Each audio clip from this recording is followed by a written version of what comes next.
नमस्ते दोस्तों, मैं श्रीकांत शिंदे आपका दोस्त आज के इस दूसरे सेशन में आपका तहे दिल से स्वागत करता हूं।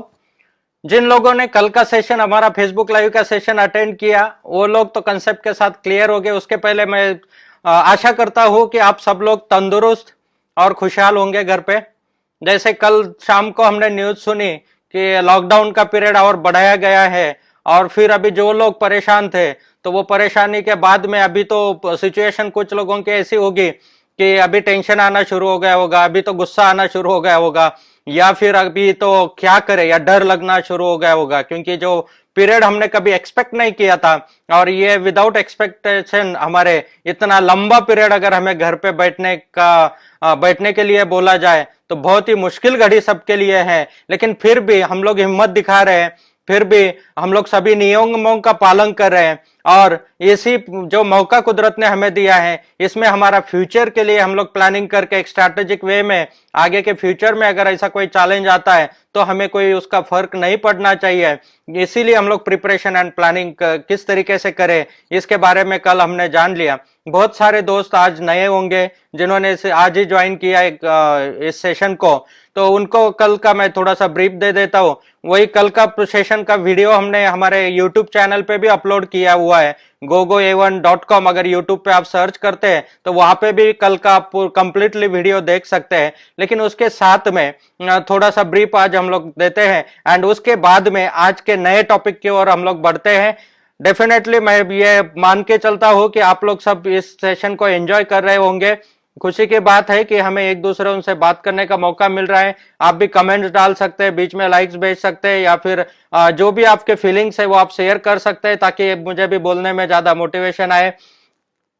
तो दोस्तों कल हमने देख लिया कि आज ये लॉकडाउन के पीरियड के बाद में हर कोई बिजनेस या फिर हर कोई जॉब उसी तरीके से डेफिनेटली नहीं चलने वाला है। उसको एक नए दौर से हमें देखना पड़ेगा, नई काबिलियत के साथ हमें मार्केट में उतरना पड़ेगा और बहुत सारी नई चीजें हमें करनी पड़ेगी। तो हर इंसान के लिए जो जॉब कर रहा है, जो बिजनेस कर रहा है, जो हाउसवाइफ है या फिर जो छोटा बड़ा काम कर रहा है, जो इन्वेस्टर्स है या फिर जो शेयर मार्केट के साथ भी काम करते हैं, हर इंसान को अभी नए तरीके से काम करना पड़ेगा। हर इंसान को काम करना उतना आसान नहीं बचा है जितना पहले था। तो नए दौर में नए तरीके के साथ में कैसे हम लोग मैच कर सकते हैं, इसमें नए क्या टेक्नोलॉजीज है, नए क्या एडवांटेजेस हम पा सकते हैं और अपने आप को अपग्रेड करके इजीली हम लोग कैसे बिजनेस को एस्टेब्लिश कर सकते हैं। इधर हमें इंडस्ट्री ट्रांसफॉर्म करनी हो, चेंज करनी हो, या फिर हमारे इंडस्ट्री में जहां पे आप काम कर रहे हैं वहां पे आपको अपग्रेड करना हो, तो नए तरीके क्या है ये जानने के लिए, ये सीखने के लिए हम ये लाइव प्रोग्राम को अटेंड कर रहे हैं। उसके साथ में जो 5 तारीख को हम लोग वेबिनार ले रहे हैं तो इसमें इन डिटेल किस तरीके से इलेक्ट्रिक व्हीकल इंडस्ट्री में हमने जो अपॉर्चुनिटीज क्रिएट करके दी है, without investment, without infrastructure, without staff, without certification, without licensing, आप कैसे आपका खुद का एक बिजनेस स्टार्ट कर सकते हैं, उसका भी इन डिटेल इंफॉर्मेशन 5 तारीख के प्रोग्राम में आपको मिलने वाला है। लेकिन दोस्तों उसके पहले ये जो Facebook live and YouTube live के प्रोग्राम्स है, क्योंकि हर रोज शाम को 5 से 6 बजे मैं फेसबुक पे लाइव रहूंगा और बहुत सारे टॉपिक्स पे बात करेंगे, टेक्निकल टॉपिक्स पे बात करेंगे, अपॉर्चुनिटीज के बारे में बात करेंगे, बिजनेस के बारे में बात करेंगे। और यूट्यूब पे हम लोग सुबह 10 से 11 बजे लाइव रहते हैं, तो वहां पे भी हम लोग यही टॉपिक्स के अलग अलग टॉपिक्स पे बात करते हैं। तो दोस्तों जो एक्सपर्टाइज है ये क्योंकि नए कुछ लोगों के लिए बताना जरूरी है। गोगो ग्रुप ऑफ कंपनी जो पिछले 10 साल से भी ज्यादा समय से इलेक्ट्रिक व्हीकल इंडस्ट्री में काम कर रहे हैं और इलेक्ट्रिक व्हीकल इंडस्ट्री जब फ्यूचरिस्टिक इंडस्ट्री और अभी के टाइम में परफेक्टली हम लोग उसको मैच करके, जब हम लोग एक रिसेशन से गुजर रहे, जब हम लोग एक ट्रांसफॉर्मेशन फेज में है, तो कैसे हम लोग इलेक्ट्रिक व्हीकल इंडस्ट्री के साथ में मैच होके अपने करियर को बिल्ड कर सकते हैं। अगर आप फील्ड को चेंज करना चाहते हैं तो इस फील्ड को देख सकते हैं, क्योंकि फ्यूचरिस्टिक इंडस्ट्री अपॉर्चुनिटीज बहुत सारे हैं और इसमें स्कोप भी बहुत सारा है। एंड यहां से हमें जो चांस नजर आ रहा है कि इलेक्ट्रिक व्हीकल इंडस्ट्री को इंडिया में प्रॉपर वे में हम लोग एस्टेब्लिश करके इंटरनेशनल मार्केट को इजीली कैच कर सकते हैं। और इसी डायरेक्शन से, इसी गोल से, इसी मिशन से हम लोग पिछले 10 साल से काम कर रहे हैं और वही मिशन में आपकी भी सहायता की जरूरत है। क्यों ना हम सब मिलकर इस मिशन को पूरा करें और क्यों ना इस मिशन को आगे बढ़े। तो दोस्तों आज चलते हम लोग नए टॉपिक की तरफ। आज का हमारा टॉपिक है कि किस तरीके से इलेक्ट्रिक व्हीकल में एग्जैक्टली कौन से प्रोडक्ट्स होते हैं और उन प्रोडक्ट्स के थ्रू हम लोग कैसे अपना एक बिजनेस खड़ा कर सकते हैं। क्योंकि कल तो हमने सुन लिया कि हम लोग इजी वे में कैसा बिजनेस कर सकते हैं without investment and without infrastructure, लेकिन एग्जैक्टली प्रोडक्ट्स क्या है, कैसे है, उसके बारे में आज थोड़ा सा डिटेल में जान लेंगे। क्योंकि ये भी चेक करना जरूरी है कि ये प्रोडक्ट मार्केट में चलने वाले है या नहीं, इन प्रोडक्ट के प्राइसिंग कॉम्पिटिटिव है या नहीं, इन प्रोडक्ट में कोई एडवांस टेक्नोलॉजी है या नहीं, या फिर ये प्रोडक्ट किस तरीके से मार्केट में रूट होने वाले हैं। तो इन सब चीजों के लिए बात हम लोग आज करेंगे और इसीलिए आज का जो टॉपिक हमने सिलेक्ट किया है, दो टॉपिक पे बात होगा दो सेशन में। एक तो नए इलेक्ट्रिक व्हीकल के ब्रांड्स मार्केट में लॉन्च करने के ऊपर हम लोग बात करेंगे कि कैसे हम लोग अपने ब्रांड से अगर चाहते हैं तो इलेक्ट्रिक व्हीकल का नया ब्रांड हमारा मार्केट में लॉन्च कर सकते हैं, उसके लिए क्या क्या रिक्वायरमेंट्स होती है और किस तरीके से हम लोग उसका प्रोसेस कर सकते हैं। क्योंकि बहुत सारे लोग नए होंगे कि जिनको बेसिक से उसका डिटेल्स की जरूरत है। बहुत सारे लोग मैं जैसे देख पा रहा हूं कि इलेक्ट्रिक व्हीकल इंडस्ट्री से ही बिलोंग करते हैं और उन लोगों के लिए भी कुछ चीजें ऐसी होगी कि जो जानना जरूरी है, तो उन चीजों के ऊपर भी हम लोग डिस्कस करेंगे। उसके साथ में जब नए व्हीकल्स आएंगे, नए व्हीकल्स के साथ में जो एग्जिस्टिंग जो व्हीकल्स है, क्योंकि सबसे बड़ा चैलेंज हमारे सामने यह है कि जो नए व्हीकल्स भले ही आ जाए, लेकिन अभी जो एग्जिस्टिंग व्हीकल्स है वो नंबर ऑफ व्हीकल्स इतने ज्यादा है कि उसका क्या करेंगे। तो दोस्तों डेफिनेटली उसके लिए भी हम लोग किस तरीके से इलेक्ट्रिकली कन्वर्ट कर सकते हैं और उसमें कैसे ये प्रोसेस होता है, वो कैसे बेनिफिशियल है एंड किस तरीके से हम लोग उसमें एग्जिस्टिंग व्हीकल्स को भी कन्वर्ट कर सकते हैं, इन सब चीजों के ऊपर भी बात करेंगे। मतलब दो सेगमेंट पे हम लोग बात करने वाले, एक तो नए व्हीकल्स एंड उसके साथ में एग्जिस्टिंग व्हीकल्स को कैसे कन्वर्ट किया जा सकता है। तो आज हम लोग बात करेंगे एग्जिस्टिंग व्हीकल्स को कैसे कन्वर्ट किया जा सकता है, क्योंकि सबका फेवरेट और सबका इंटरेस्टिंग ये टॉपिक है। और कल हम लोग बात करेंगे कि नए व्हीकल्स के हमारे ब्रांड्स कैसे हम लोग लॉन्च करते हैं और उसके लिए कैसे क्या गवर्नमेंट रूल्स रेगुलेशंस है, गवर्नमेंट की क्या सब्सिडीज है, क्या क्या लाइसेंसिंग उसको लगता है, एक मैन्युफैक्चरिंग प्लांट खड़ा करना है तो उसके लिए कितनी इन्वेस्टमेंट होती है, और यही प्रोसेस में भी हम लोग विदाउट इन्वेस्टमेंट कैसे काम कर सकते हैं। तो ये हम नए व्हीकल के बारे में कल के सेशन में देखेंगे, लेकिन आज देखते हैं हम लोग कि एग्जिस्टिंग व्हीकल्स को कैसे हम लोग कन्वर्ट कर सकते हैं। आइदर फुल्ली इलेक्ट्रिक कन्वर्जन हो सकता है या फिर हाइब्रिड कन्वर्जन हो सकता है। हाइब्रिड कन्वर्जन बोलेंगे या फिर इसको रेट्रोफिट कन्वर्जन बोलेंगे। तो रेट्रोफिट कन्वर्जन में जैसे जब तक आपके पास बैटरी है तो बैटरी पे चलाइए, जैसे बैटरी खत्म हो गया तो आप पेट्रोल पे भी चला सकते हैं, या डीजल व्हीकल है तो डीजल पे भी चला सकते हैं। तो इस तरीके से कैसे हम लोग रेट्रोफिट कन्वर्जन कर सकते हैं। तो एक व्हीकल जब वर्ड हम लोग सुनते हैं तो व्हीकल्स में अलग अलग कैटेगरीज आती है। जैसे बेसिक कैटेगरी से हम लोग शुरू है, इजी एडेप्टेबल कैटेगरी जो होता है वो होता है बाइसिकल्स। तो बाइसिकल में भी हम लोग कन्वर्जन कर सकते हैं। देन टू व्हीलर्स आते हैं, टू व्हीलर में स्कूटर्स एंड मोटरसाइकिल्स आते हैं। देन थ्री व्हीलर्स आते हैं, थ्री व्हीलर्स में जैसे हम लोग रिक्शास देखते हैं तो रिक्शाज एंड और बड़े साइज के थ्री व्हीलर्स भी आते हैं। देन फोर व्हीलर में जैसे कार सेगमेंट आता है, उसके साथ में छोटे कार्गो व्हीकल्स भी आते हैं। And then goods carriers and buses, बड़े ट्रक्स, ये इस तरीके से उसका सेगमेंट होते हैं। तो हम लोग शुरुआत करते हैं तो बाइसिकल से। तो बाइसिकल के लिए, क्योंकि ये इजी एडप्टेबल स्टेज है, बाइसिकल के लिए हर कोई तैयार होता है, हर कोई इजीली इसको अडॉप्ट करता है। और अभी तक का gogoevan.com का एक्सपीरियंस भी यही है कि सबसे ज्यादा बिजनेस हम लोग बाइसिकल्स में और बाइसिकल कन्वर्जन किट के साथ में किया है। और बहुत सारे जो प्रोडक्ट्स है बाइसिकल कन्वर्जन किट के वो बहुत ही पॉपुलर है आज के डेट में मार्केट में। जो यूजर्स है ऑलरेडी पिछले 4 साल से जो लोग यूज कर रहे हैं तो उनका रिस्पॉन्स अच्छा है, तो उनके थ्रू ऑलरेडी बहुत सारे लोगों तक ये किट्स पहुंचे हुए हैं। लेकिन अभी इसको नए वे में हम लोग कैसे कर सकते हैं या फिर इसका बेसिक डिटेल्स भी आज हम लोग ले लेते हैं। तो बाइसिकल में हम लोग इजीली एग्जिस्टिंग जो बाइसिकल है उसको इलेक्ट्रिकली कन्वर्ट कर सकते हैं। तो उसके लिए दो टाइप के मोटर्स आते हैं, एक तो ट्रैक्शन मोटर आता है या फिर एक हब मोटर आता है। ट्रैक्शन मोटर जो होता है कि आप बाइसिकल में पैडल्स या फिर अलग जगह पे फिट करके उसको चेन थ्रू व्हील को रोटेशन दे सकते हैं और उससे आप बाइसिकल को इलेक्ट्रिकली भी चला सकते हैं और पैडल पे भी चला सकते हैं। जब हम लोग इलेक्ट्रिकली चलाते हैं तो पैडल की मूवमेंट नहीं होती है, क्योंकि उसमें डबल फ्री व्हील डाला जाता है या फिर अरेंजमेंट उस तरीके से किया जाता है। लेकिन यहाँ पे चैलेंज ये आता है कि जो गियर्ड मोटर आते हैं या फिर जो ट्रैक्शन मोटर्स आते हैं, तो ये बीएलडीसी में ज्यादा डेवलप नहीं हुई है स्मॉल साइज में, वो पीएमडीसी में डेवलप हो चुके थे। पीएमडीसी यानी permanent magnet motor, permanent magnet DC motor, और बीएलडीसी मतलब ब्रशलेस डीसी मोटर। तो ये भी permanent magnet brushless DC motor, ऐसा हम इसे बोल सकते हैं। परमानेंट मैग्नेट डीसी मोटर जो बेसिक मोटर्स है उसमें ब्रश यूज किए जाते हैं, तो उसका इफिशियंसी बहुत लो आता है, मैन्युफैक्चरिंग कॉस्ट उसका बहुत कम है, लेकिन इफिशियंसी वाइज अगर हम लोग देखेंगे तो इफिशियंसी बहुत लो आता है। तो बैटरी के कैपेसिटी में जितना हमें रेंज मिलना चाहिए, एवरेज मिलना चाहिए, वो बहुत कम उसमें मिल जाता है। उसके कंपेरेटिवली जो बीएलडीसी मोटर्स है, और बीएलडीसी मोटर में जैसे ट्रैक्शन मोटर कहा उसी तरीके से भी बना सकते हैं, लेकिन आज की डेट में जो पॉपुलर है और जो यूजर फ्रेंडली है वो है हब मोटर्स। तो हब मोटर्स का यूज करके हम लोग अपने बाइसिकल को कन्वर्ट कर, हब यानी जो बाइसिकल का पिछला व्हील होता है, व्हील के बीच में जो हब होता है, वो हब के जगह पे हम लोग मोटर फिट कर सकते हैं, और मोटर फिट करके बाइक को इलेक्ट्रिकली हम लोग चला सकते हैं। तो सिंपल प्रोसेस होता है कन्वर्जन का, इजीली कोई भी कन्वर्ट कर सकता है। जो भी किट आपको रेडीली मिलता है वो किट को इंस्टॉल करने के उसके साथ वीडियोस भी बहुत सारे हमने दिए हुए हैं, या फिर टेक्निकली आपको सपोर्ट चाहिए तो gogoa1.com का टीम वीडियो कॉलिंग करके भी आपको सपोर्ट करता है। तो ये इलेक्ट्रिक बाइसिकल कन्वर्जन का किट्स, तो उसमें hub motor, controller, throttle and battery pack भी एडिशनली आप ले सकते हैं। बीच में कुछ समय के लिए gogoa1.com ने बैटरीज में काम करना थोड़ा सा बैकफुट पे किया था, क्योंकि कंट्रोल हमारा नहीं था, लेकिन आने वाले बहुत कम समय में हम लोग फिर से बैटरी में भी एंटर कर रहे हैं, क्योंकि जब तक क्वालिटी एश्योरेंस हमें नहीं मिलता है, जब तक उसका कॉन्फिडेंस हमें नहीं आता है, तब तक हम आपको प्रमोट करना नहीं चाहेंगे, या फिर आपके हाथ में कोई भी प्रोडक्ट ऐसा हम नहीं देना चाहते हैं कि जिससे आप सेटिस्फाइड नहीं हो, या फिर आगे चल के वो प्रोडक्ट आपको दिक्कत करे, या फिर जिसका कंट्रोल हमारे हाथ में ना हो। क्योंकि अगर हमने कोई प्रोडक्ट आपको दिया है तो उसका आप प्रॉपरली सर्विस आपको मिलेगा, इसका जिम्मेदारी हमारा बन जाता है, और उसके लिए हम लोग रिस्पॉन्सिबल है।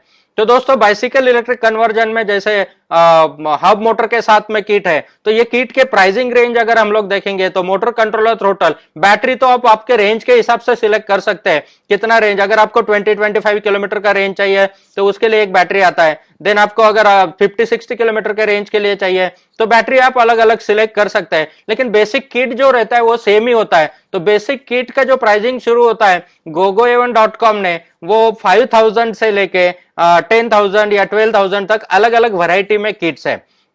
तो मिनिमम 5000 से ये किट स्टार्ट होता है। अगर आप कंपैरेटिवली चेक करेंगे तो सबसे कम प्राइस में एंड सबसे कस्टमाइज एंड बेटर क्वालिटी में हम लोग ये किट दे रहे हैं ऑलरेडी। आप इंटरनेशनल मार्केट में भी चेक करेंगे तो भी इस किट के प्राइजेस ज्यादा है।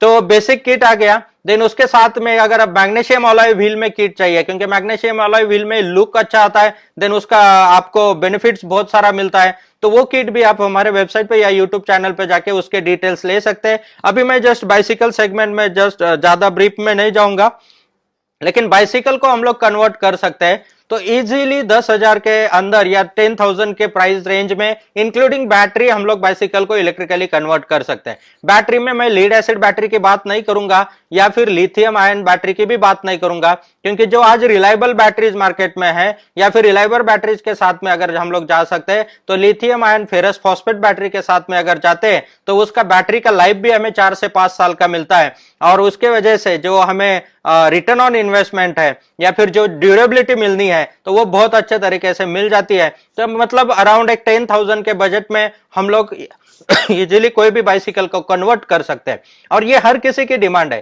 क्योंकि अभी तक यही किट जो बाइसिकल का कन्वर्जन किट था तो कुछ महीने पहले तक ये 18 to 20,000 तक जाता था। लेकिन अभी जो हमारी कैपेसिटीज बढ़ी हुई है, जो मैन्युफैक्चरिंग प्रोसेसेस चेंज हुए हैं, या फिर जिस तरीके से मार्केट का डिमांड बढ़ते जा रहा है, लार्ज स्केल प्रोडक्शन हो रहा है, तो इसका प्राइस कंट्रोल करने में हमें बड़ा सपोर्ट आ रहा है। और आज की डेट में ज्यादा से ज्यादा लोगों तक ये पहुंचना जरूरी है, इंडस्ट्री ग्रो होना जरूरी है, इंडस्ट्री स्टेब्लिश होना जरूरी है, और इसमें मल्टीपल एप्लीकेशन में ये प्रोडक्ट्स जाना जरूरी है। तो इसीलिए अराउंड 10,000 के प्राइस रेंज में बाइसिकल को हम लोग कन्वर्ट कर सकते हैं। उसमें एडिशनल फीचर्स चाहिए तो फिर उसका प्राइसिंग ऑटोमेटिकली बढ़ते जाएगा। एडिशनल कंपोनेंट्स अगर आप सिलेक्ट करते हैं या फिर एडिशनली कोई फ्यूचर वाले किट्स आप परचेस करते हैं तो उसमें प्राइसिंग बढ़ जाएगा। ये किट के ऊपर आपको कंप्लीटली एक वारंटी के साथ में आता है। तो बाकी जो जनरल क्वेश्चंस होते हैं तो वो क्वेश्चंस को मैं यहाँ पे नहीं लूंगा, क्योंकि जो जनरल स्टैंडर्ड प्रैक्टिस है तो वो आप हमारे वेबसाइट पे जाके भी देख सकते हैं या फिर पर्सनली आप डिस्कस भी कर सकते हैं। ओके, लेकिन एक step ahead, competitive price, highest quality and the best service, ये तीन हमारे जो ब्रीद है, आपका सेटिस्फैक्शन, कस्टमर सेटिस्फैक्शन, ये हमारा मेन गोल है। और उसके साथ उसी गोल को अचीव करने के लिए हम लोग मेहनत करते हैं और उसी गोल के साथ में ये किट को हम लोग प्रोवाइड करते हैं। अभी ये हो गया एक सेगमेंट। देन उसके साथ में हम लोग अगर नेक्स्ट स्टेप पे जाएंगे तो कन्वर्जन में क्या होता है कि कन्वर्जन, अभी सेकंड हम लोग टू व्हीलर सेगमेंट अगर ये करते हैं तो टू व्हीलर में स्कूटर एंड मोटरसाइकिल को हम लोग कंसिडर कर सकते हैं। तो जिस तरीके से एग्जिस्टिंग स्कूटर्स एंड मोटरसाइकिल्स है आज के डेट में अगर देखा जाए तो number of motorcycles and number of scooters India में सबसे ज्यादा है। अगर देखा जाए तो अराउंड पर हेड, अगर पूना की मैं बात करूं तो पूना में पर हेड एक मोटरसाइकिल है या फिर एक टू व्हीलर है। मतलब बच्चा जैसे पैदा होता है उसके नाम पे एक टू व्हीलर है, रजिस्टर्ड है। तो इतनी तादाद ये टू व्हीलर्स की है। तो हर एक सिटी में वही है, क्योंकि या रूरल एरिया में आप जाएंगे तो टू व्हीलर का ज्यादा यूज होता है, क्योंकि यूटिलिटी उसकी ज्यादा है और हर कोई मिडिल क्लास फैमिली या फिर हर कोई अपने जॉब के लिए या फिर यूटिलिटी के लिए, काम के लिए उसको यूज करना चाहता है। तो हर घर में आज देखा जाए तो हर पर्सन के पास टू व्हीलर है। बहुत सारे जगह पे एक घर में अगर 5 लोग हैं तो 5 टू व्हीलर्स है या 7 टू व्हीलर्स है या एटलीस्ट 3 तो भी टू व्हीलर्स है। तो ये टू व्हीलर्स को जो आज हम लोग चलाते हैं तो हम लोग पेट्रोल का यूज करते हैं। और आज की डेट में अगर एवरेजली देखा जाए तो पेट्रोल पे इन एन एवरेज जो मिलता है हमें तो 40 टू 50 किलोमीटर पर लीटर के ऊपर कोई भी गाड़ी का एवरेज नहीं मिलता है। स्कूटर में अगर बात करें तो 33 किलोमीटर पर लीटर हमें एवरेज मिलता है।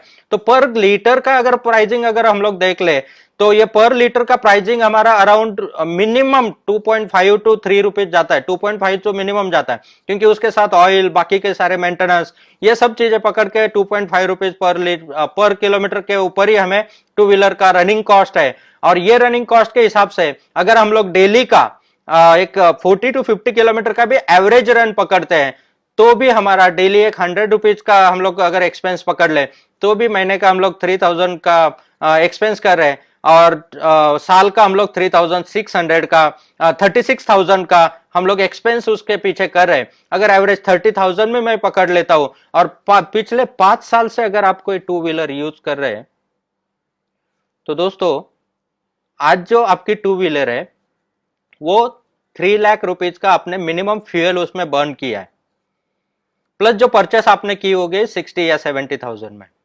तो 3,60,000 की एसेट आपके घर के सामने खड़ी है, जो आज बेचने को जाएंगे तो 20,000 में भी कोई नहीं लेगा। मतलब दोस्तों जब फ्यूल व्हीकल हम लोग परचेस करते समय बहुत सस्ता लगता है, बहुत कम लगता है, लेकिन वो परचेस करने के बाद इनडायरेक्टली हम लोग हमारा जो पेट्रोल पंप वाला है, बाजू का पेट्रोल पंप वाला है, उसके साथ एक अलिखित एग्रीमेंट कर लेते हैं, नॉन रिटर्न एग्रीमेंट कर लेते हैं कि मेरे घर में कुछ भी हो जाए, मैं कैसे भी सरवाइव करूं, लेकिन हर साल के कम से कम 30 से 35,000 रुपए मैं तुझे लाके दूंगा। और वही कर रहे हैं हम लोग एक गाड़ी के पीछे, और यही करना पड़ेगा क्योंकि उसके लिए कोई ऑप्शन नहीं है। वही चीज को, एग्जिस्टिंग व्हीकल को अगर हम लोग इलेक्ट्रिक में कन्वर्ट करते हैं तो इलेक्ट्रिक में कन्वर्ट करने के बाद में जो हमारा साल का 30 से 35,000 का खर्च हो रहा है मिनिमम, तो वो खर्चा हमारा बच रहा है। मतलब अगर एक बैटरी हमें 4 से 5 साल का लाइफ देता है तो 4 से 5 साल के टाइम पीरियड में हम लोग 2.5 से 3 लाख रुपए का सेविंग उसमें कर लेते हैं। जो 2.5 से 3 लाख रुपए का सेविंग है, अगर महीने का मैं 3,000 भी पकड़ लेता हूं, अगर ये बर्न होना आपका स्टॉप हो गया तो इनडायरेक्टली हमारा 3,000 का प्रमोशन हो गया, क्योंकि सेव करना मतलब अर्न करना ही हो गया। तो ये इधर हमारा प्रमोशन हो गया या फिर हमारा फ्यूचरिस्टिक इसके लिए हमारा सेविंग वो तैयार हो गया, उसी में हम लोग दूसरा काम कर सकते हैं। दूसरी बात ये तो हो गई फाइनेंशियली हम लोग कितना बर्न कर रहे हैं और कितना सेव कर सकते हैं। दूसरी बात आती है कि जो हम लोग पोल्यूशन क्रिएट कर रहे हैं, क्योंकि अगर ये यही एवरेज से हम लोग पकड़ ले तो भी हर इंसान हर टू व्हीलर के पीछे 2 बड़े बैरल हर साल बर्न कर रहा है। और जब 2 बड़े बैरल हर साल एक टू व्हीलर बर्न कर रही है तो उसका पोल्यूशन कितना होता होगा, और उस पोल्यूशन की वजह से आगे होने वाले चैलेंजेस और यही तो नॉक अभी नेचर ने हमारे साथ किया हुआ है कि जो अनकंट्रोल्ड वे में हम लोग काम कर रहे हैं, तो उसके लिए हो सकता है कि ये नेचर ने पहला नॉक हमें दिया है कि सुधरो, घर पे बैठे रहो। और अभी हम लोग देख रहे हैं कि सिचुएशन बहुत सारी जगह पे रिवर्स क्लीन हो चुकी है, बहुत सारे एनिमल्स अभी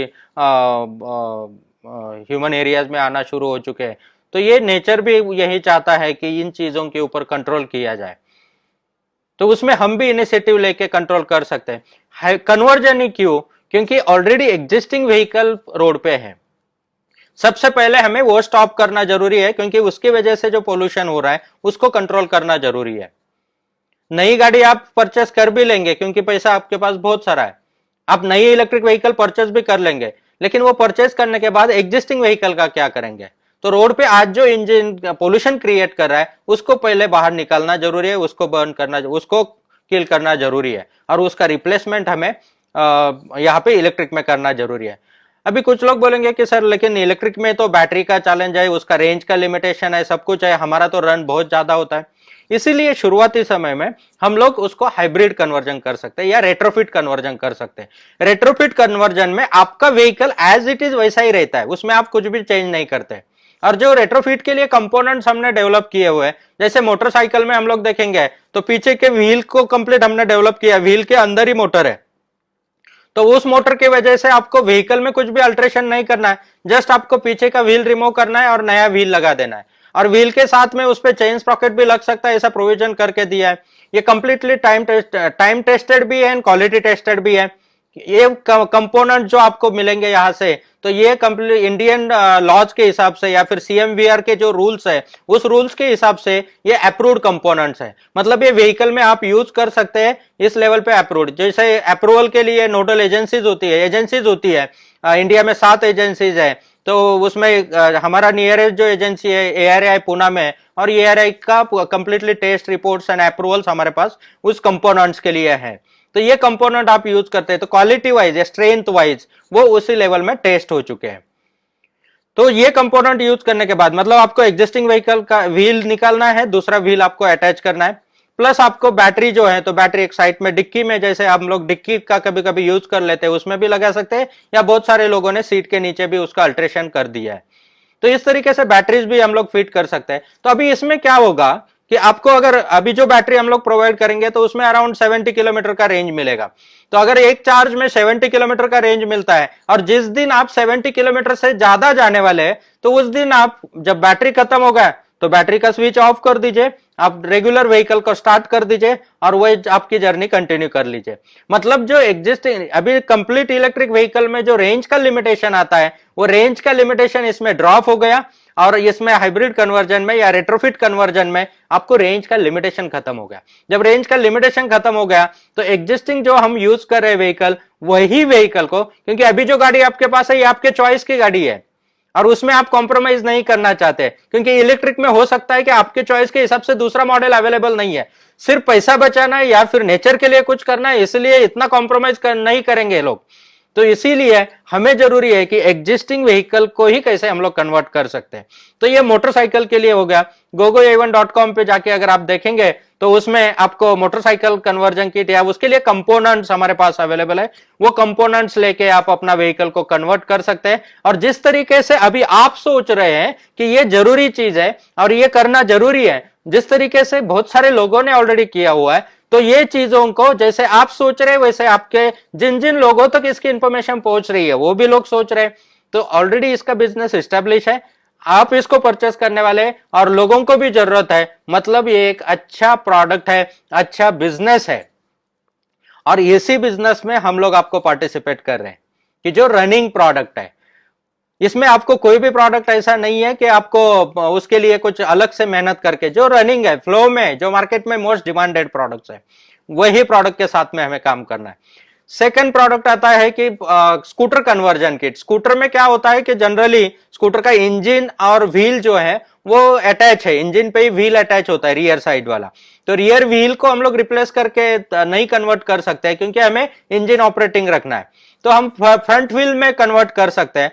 फ्रंट व्हील में जब कन्वर्ट करते हैं तो उसको टेक्निकली बहुत क्वालिफाइड किट डेवलप करना जरूरी है, तो हमने वो डेवलप करके रखा है, प्रोडक्शनाइज नहीं किया है। बहुत ही कम समय में हम लोग उसको प्रोडक्शनाइज करेंगे, क्योंकि जब फ्रंट व्हील में हम लोग मोटर लगा सकते हैं, फ्रंट व्हील में मोटर लगाते हैं तो फ्रंट व्हील टर्निंग होता है, और टू व्हीलर टर्निंग के टाइम में टिल्ट होता है। जब टिल्ट होता है और मोटर का पावर ज्यादा है, या फिर अगर वो सिस्टमेटिक वे से बना नहीं है, जनरल कोई भी मोटर उठा के अगर आप यूज करते हैं तो हो सकता है कि टर्निंग में वो स्लिप होके एक्सीडेंट होने के चांसेस ज्यादा होते हैं। तो इसीलिए स्कूटर का हमने होल्ड पे रखा था, लेकिन अभी कंप्लीटली किट डेवलप हो चुका है कि जो एग्जिस्टिंग स्कूटर के इजीली फिट हो सके, सिर्फ व्हील आपको निकालना है, दूसरा व्हील लगा देना है। इतना सिंप्लीफाई वे में उसको डेवलप किया हुआ है, तो बहुत कम समय में उसके भी अप्रूवल प्रोसेसेस होके वो आपके लिए अवेलेबल हो जाएगा। आज के डेट में बाइसिकल कन्वर्जन किट्स अवेलेबल है, मोटरसाइकिल कन्वर्जन किट्स अवेलेबल है, मतलब टू व्हीलर सेगमेंट में किट्स आपको अवेलेबल है। देन हम लोग आते हैं कि थ्री व्हीलर सेगमेंट के लिए। टू व्हीलर में देखिए कितना बड़ा मार्केट है, क्योंकि इंडिया में जो लास्ट 2-3 इयर्स का अगर आप सर्वे करेंगे या रिकॉर्ड्स देखेंगे तो 17.5 से 18 लाख टू व्हीलर्स नए एवरी ईयर बेचे जाते हैं, और प्लस जो एग्जिस्टिंग है वो ही। तो कितना बड़ा मार्केट है ये, कितना टर्नओवर हो सकता है, कितना बड़ा बिजनेस इसमें से हो सकता है। हम लोग आते हैं थ्री व्हीलर सेगमेंट के लिए। थ्री व्हीलर में जैसे जिस तरीके से हम लोग देखते हैं कि कार्गो व्हीकल्स है, जैसे आपने रोड पे देखे होंगे कि कार्गो व्हीकल जो छोटे छोटे थ्री व्हीलर्स घूमते हैं, या फिर जो पैसेंजर व्हीकल्स है, तो पैसेंजर व्हीकल्स में भी थ्री व्हीलर क्योंकि यूटिलिटी है, और हर एक सिटी में आप देखेंगे तो पैसेंजर कैरिंग के लिए थ्री व्हीलर का ही या रिक्शा का ही, ऑटो रिक्शा का ही ज्यादा यूज होता है। और वो ऑटो रिक्शा की नंबर ऑफ मतलब नंबर ऑफ क्वांटिटी ज्यादा होने की वजह से उनके थ्रू भी अभी सीएनजी पे कन्वर्ट हुए मेट्रोज पे, लेकिन बाकी हर एक सिटी में सीएनजी अवेलेबल नहीं है। और सीएनजी पे भी जब वो चलाते हैं तब उनको 2-2, 3-3 घंटा अगर लाइन में लगना पड़ता है, तो वहां पे भी चैलेंजेस उनको फेस होते हैं। तो इसीलिए अगर वही थ्री व्हीलर को हमने completely electric conversion kit develop किया है, वो किट भी अभी बहुत ही कम समय में अप्रूवल प्रोसेस में जाएगा। विद इन 3 मंथ्स वो अप्रूव्ड होके आपको इंस्टॉलेशन के लिए अवेलेबल होगा। मतलब ऑथराइज अप्रूव्ड किट आपको अवेलेबल होगा, और उस किट के थ्रू एग्जिस्टिंग जो थ्री व्हीलर है उसको हम लोग इलेक्ट्रिकली कन्वर्ट कर सकते हैं। थ्री व्हीलर में स्पेस ज्यादा है तो बैटरी बड़े साइज का हम लोग लगा सकते हैं, और बड़े बैटरी के साथ में उसका रेंज हम लोग अराउंड 150-200 किलोमीटर तक का रख सकते हैं। अगर इतना रेंज मिलता है तो उसको फुल डे में दोबारा चार्ज करने की जरूरत नहीं है, और दोबारा अगर चार्ज करने की जरूरत नहीं है तो फुल्ली इलेक्ट्रिक वहां पे यूज कर सकते हैं।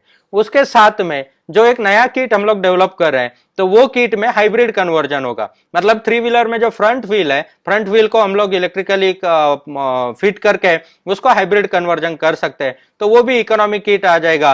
तो वो जब जैसे लॉन्च होता है तो उसके बारे में भी आपको डिटेल्स मिल जाएगी। मतलब थ्री व्हीलर, और खुशी की बात अपने लिए ये है कि बहुत सारे स्टेट्स ने इनिशिएटिव लिया हुआ है, और उन्होंने कंपलसरी किया है कि जैसे स्मार्ट सिटीज जितने भी डेवलप हो रहे हैं, हर एक स्मार्ट सिटी में आपको थ्री व्हीलर जो या फिर जो पब्लिक ट्रांसपोर्टेशन है वो कंपलसरी इलेक्ट्रिकली होना जरूरी है। ऐसा बहुत सारे स्टेट में ऑलरेडी अनाउंस कर दिया है, और स्टेट लेवल से इसके बड़े बड़े ऑर्डर्स निकल रहे हैं, या फिर सेंट्रल लेवल से भी बहुत सारे इनिशिएटिव इसके लिए लिए जा रहे हैं। तो थ्री व्हीलर में इलेक्ट्रिकली कन्वर्ट करने के लिए बहुत अच्छा स्कोप यहाँ पे है। कुछ एरियाज में हम लोग देखेंगे कि अगर जैसे नॉर्थ साइड में आप जाते हैं तो थ्री व्हीलर मतलब मैं एक सेगमेंट जो बोल रहा हूँ वो L5 कैटेगरी, जैसे बजाज ऑटो या अतुल ऑटो या फिर महिंद्रा का, टीवीएस का जो थ्री व्हीलर ऑटोज है, जो हाई स्पीड ऑटोज है, 60, 70, 80 के स्पीड से भाग सकते हैं, ये L5 कैटेगरी आती है। और कुछ ई रिक्शा हमने देखे होंगे दिल्ली में या फिर नॉर्थ साइड में, तो वो ई रिक्शा मतलब वो L3 कैटेगरी में आता है। L3 कैटेगरी में मैक्सिमम स्पीड हम 25 तक का रख सकते हैं, और 25 के स्पीड में, और उसके लिए भी आपको जो स्पेसिफिक रूट है वही रूट पे चला सकते हैं, लाइसेंसिंग अलग चाहिए। एंड स्पीड कम होने की वजह से वो ज्यादातर महाराष्ट्र या फिर साउथ में ज्यादा नहीं चलते हैं। नॉर्थ में जहाँ पे साइकिल रिक्शास थे, साइकिल रिक्शास के रिप्लेसमेंट में ये प्रोडक्ट आया हुआ है। शुरू में तो बहुत सारा चाइना से इंपोर्ट हुआ, अभी इंडिया में भी बहुत सारे मैन्युफैक्चरर्स उसमें काम कर रहे हैं, और वो प्रोडक्ट वो उसमें इंडस्ट्री है, बिजनेस अच्छे तरीके से ग्रो हो रहा है। लेकिन जो एक स्टेप अहेड या फिर स्ट्रीमलाइन पे काम करने के लिए जो L5 कैटेगरी है, L5 कैटेगरी में काम करना जरूरी है। और ये L5 में बहुत सारी कंपनियों ने नए व्हीकल्स भी लॉन्च किए हैं, लेकिन उसके साथ में आज जो रेट्रोफिट का डिमांड है वो रेट्रोफिट का डिमांड भी बहुत ज्यादा है, तो उसमें भी हम लोग काम कर सकते हैं, और उसका भी अप्रूव्ड किट में हम लोग उसको प्रमोट कर सकते हैं। देन फोर्थ सेगमेंट आता है फोर व्हीलर्स। फोर व्हीलर्स में अगर देखा जाए तो फोर व्हीलर्स में जिस तरीके से कार से, कार के लिए हम लोग काम कर सकते हैं, या फिर छोटे जो फोर व्हीलर्स है जो गुड्स कैरिंग के लिए यूज होता है, कमर्शियली यूज होता है, उनके लिए भी हम लोग काम कर सकते हैं। तो कार्स में अगर देखा जाए तो कार्स में कुछ कंपनियों ने ऑलरेडी किट डेवलप किए हुए हैं, वो भी मार्केट में बिजनेस कर रहे हैं। लेकिन फुल्ली इलेक्ट्रिक कन्वर्जन में और जो एक्सेप्टेंस है इंडियन मार्केट का, जो एक्सपेक्टेड प्राइस रेंज है, वो प्राइस रेंज से प्राइसिंग अभी तक कार कन्वर्जन किट में ज्यादा जाता था, इसीलिए एक्सेप्टेंस उसमें कम था। लेकिन अभी गोगो ग्रुप ने जो रेट्रोफिट कन्वर्जन किट किया है कार के लिए, उसके भी अंडर ट्रायल्स है। अभी ये लॉकडाउन की वजह से थोड़ा सा प्रोस्पोन्ड हो गया, जैसे लॉकडाउन खत्म होता है विद इन अ मंथ उसके सब ट्रायल्स खत्म हो जाएंगे और वो कंपोनेंट्स भी आपके लिए अवेलेबल होंगे। कंपोनेंट्स ऑलरेडी स्टॉक में है, सिर्फ वो सेल के लिए ओपन हो जाएंगे, लॉन्च हो जाएंगे।